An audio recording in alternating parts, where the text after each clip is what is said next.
கர்த்தருடைய பரிசுத்த நாமத்திற்கு மகிமை உண்டாவதாக. இந்த நாளிலும் கர்த்தர் நமக்கு கொடுக்கிறதான வார்த்தை உபாகமத்தின் புஸ்தகம் 8வது அதிகாரம் 2வது வசனத்தில் கடைசி பகுதி.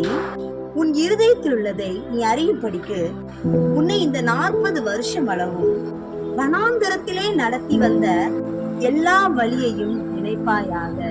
இஸ்ரவேல் ஜனங்களை வனாந்தர பாதையிலே ஆண்டவர் அதிசயமாய் நடத்தி வந்தார். அவருடைய தேவைகளை எல்லாம் சந்தித்தார்.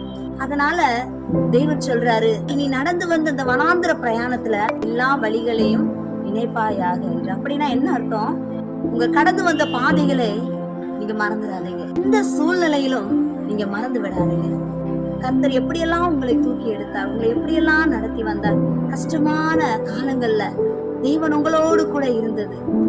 உங்களை கர்த்தர் பாதுகாத்த விதங்கள், அருமையாய் நடத்தின விதங்களை நீங்க மறந்து விடாதீங்க. ஆண்டவருக்கு நன்றி செலுத்துங்க.